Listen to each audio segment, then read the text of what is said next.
I still get chills thinking about that night, even now. It was a quiet Tuesday evening late last summer, the kind of quiet that feels artificial, like the calm before something ugly surfaces. I was home alone, lights dimmed, front door locked out of habit, deadbolt engaged, chain hanging loose but ready. I've followed that routine ever since moving into this neighborhood. I was halfway through a beer, barely paying attention to the TV, when the sound hit. Not a knock, not the doorbell. The handle jerked hard, metal rattling like someone testing how much force it would take to break in. Then came the sound that froze my blood completely, a key scraping inside my lock. My heart slammed into my ribs so hard it knocked the air out of my chest. I sat up, breath shallow, every muscle locked. This wasn't an accident. Whoever was outside knew exactly what they were doing. And worse, I knew exactly who it was. Marilyn Hodge, president of the Fairview Ridge HOA. About 50, always impeccably dressed, slim, rigid posture like she never relaxed a single muscle.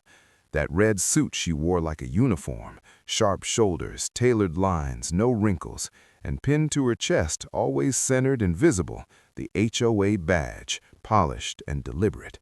She didn't knock because she didn't think she needed permission. Here's the part that still makes my skin crawl. She had no idea I'd come home early. She thought the house was empty. She thought she was about to walk right in. My name's Daniel. I've lived in this so-called gated community for just over 4 years. On paper, it's perfect. Manicured lawns, community pool, clubhouse with rules posted in 6 fonts. But the moment Marilyn became HOA president, the place stopped feeling like a neighborhood and started feeling like a controlled zone.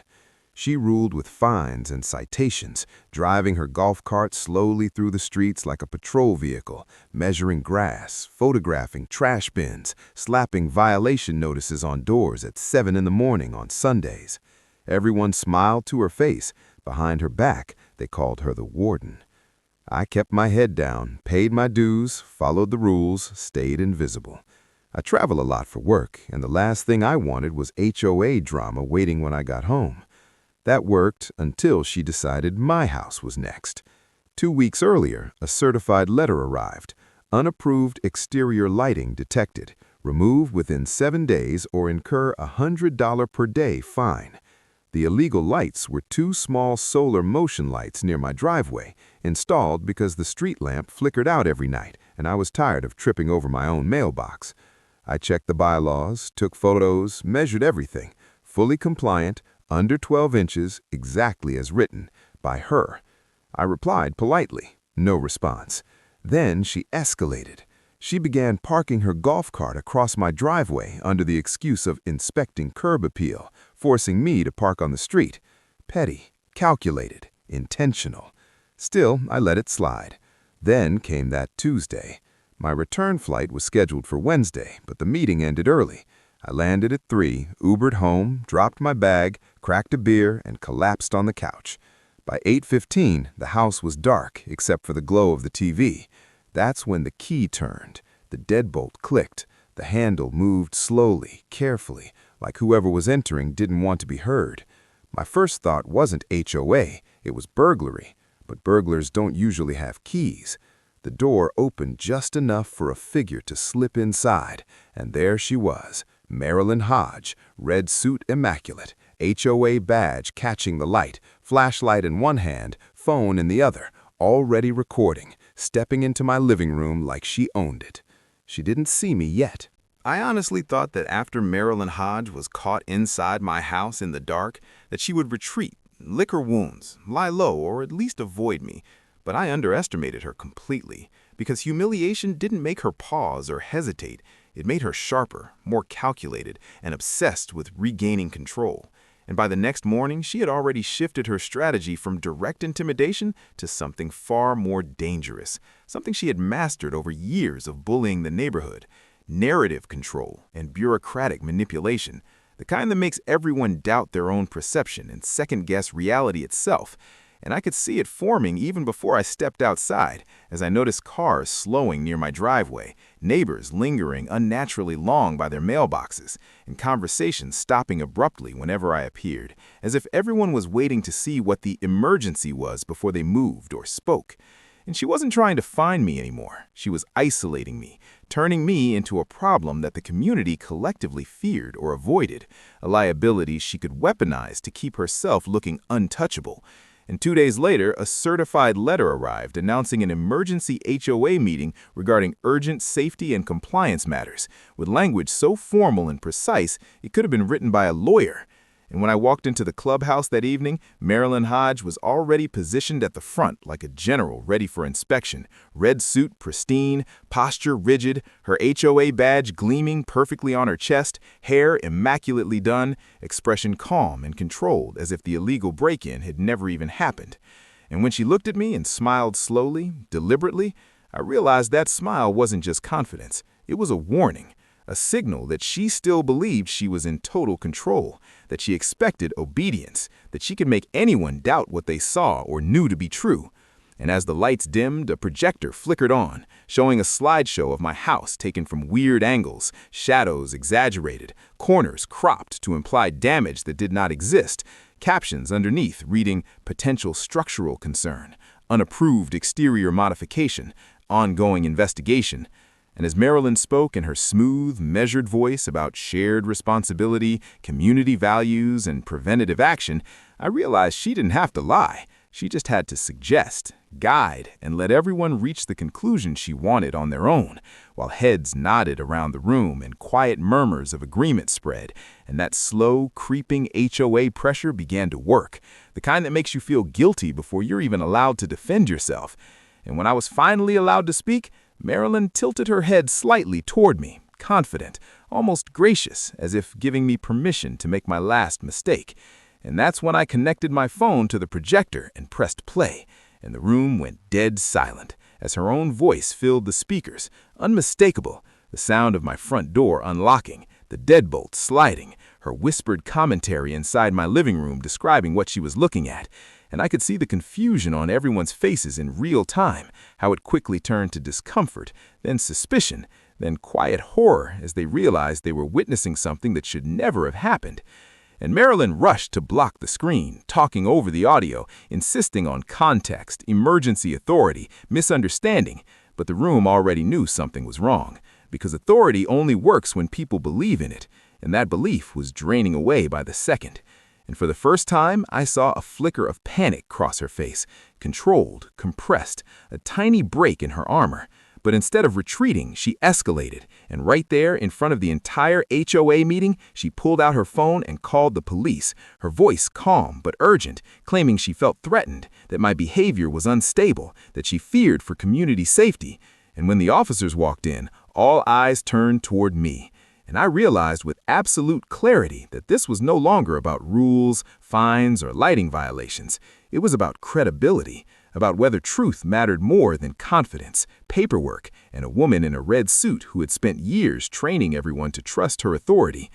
And as the officers asked questions, I silently recorded everything, knowing that every syllable, every gesture, every forced smile or slip of panic would be proof. And as Marilyn tried to talk over the officers, insisting that she had emergency authority, that she was protecting the neighborhood, that the situation was urgent, I could see the cracks widening, the people around us shifting uncomfortably, realizing that the narrative she had controlled for so long was unraveling. And in that moment, I knew this fight was no longer about lights or bylaws. It was about exposing control, deception, and how far someone will go to maintain the illusion of power. And I silently promised myself that no matter what she tried next, no matter what lies, threats, or legal tricks she used, I would have every step, every word, every motion on camera. And the showdown was only beginning. The morning sunlight barely touched the edge of the street when Daniel realized Marilyn Hodge wasn't done with her campaign of intimidation. The HOA tyrant had escalated overnight, filing a stack of papers at the local courthouse, papers Daniel hadn't even seen yet, documents claiming violations, emergency inspections, and immediate threat to neighborhood safety. By 6 a.m., there was a furious pounding on his front door, not the polite knock of a neighbor or delivery, but deliberate, aggressive, demanding attention, and when he looked through the peephole, he saw Marilyn Hodge standing there, red suit immaculate, HOA badge shining in the early light, her hair perfectly arranged, smiling in a way that made Daniel's skin crawl, and flanked by 2 uniformed sheriff deputies, their presence adding legitimacy to the chaos she had orchestrated. She held a thick manila folder, its contents surely full of rules, citations, and the carefully manufactured narrative she had spent weeks creating to justify her actions. And when she spoke, her voice was sugary, deceptively calm. "Good morning, Daniel. These officers are here to serve you with an emergency injunction and to conduct a mandated inspection of your property." And Daniel's stomach sank, realizing that she had somehow gone judge shopping, filing her claims hours before sunrise, before anyone else could see or question them. One of the deputies, tall and imposing, handed him a document, and as he scanned it quickly, Daniel felt the familiar churn of panic in his stomach. It was an ex parte temporary injunction signed at 5:47 a.m., claiming credible evidence of unpermitted structural modifications posing imminent danger to adjacent properties. The second deputy, eyes tired but alert, said quietly, "Sir, we need to enter and photograph the interior, specifically the office and any basement access." And Daniel knew there was no way to stop them without immediate legal consequences. The trick was to protect himself while the inspectors conducted the process. He stepped aside, allowing the deputies in, but kept a steady gaze on Marilyn, who attempted to follow, fingers twitching toward her phone, mouth moving as if trying to narrate or control the scene, only to be stopped firmly by the lead deputy. "Ma'am, you are not authorized to enter. This is law enforcement only." Her face shifted from confidence to shock, then fury, then a mask of composure. But Daniel noticed the subtle tremor in her hands, the slight flicker of panic in her eyes, and knew the tide was slowly turning. He trailed the deputies silently, making mental notes of every move, every glance, every suspicious attempt Marilyn made to influence them. And the house, his home, became a stage where reality and fabrication collided. The officers began in the office, photographing desks, walls, filing cabinets, checking every corner for structural modifications or unpermitted constructions. And Daniel watched as they discovered only what he knew was real, clean, organized, mundane, with the exception of a few Minecraft prints his nephew had left behind during a visit, pixelated castles and redstone contraptions, absurdly harmless, yet Marilyn had claimed them as plans for underground construction, a lie that would unravel in minutes. He quietly recorded everything on his phone, audio and video, knowing that the pattern of deception, the panic, and the overreach had to be documented. Each step the deputies took, each careful inspection, was proof against her, and as they moved toward the basement, Daniel's pulse raced. Marilyn tried subtle distractions, murmuring about alleged hazards, pointing vaguely, her red suit slicing the tension in the room. But the deputies were methodical, thorough, and unconvinced. By the time they reached the basement, Daniel could feel Marilyn's frustration building visibly. She whispered into her phone, hoping to live stream or capture some narrative advantage, but he grabbed it first, checking the screen.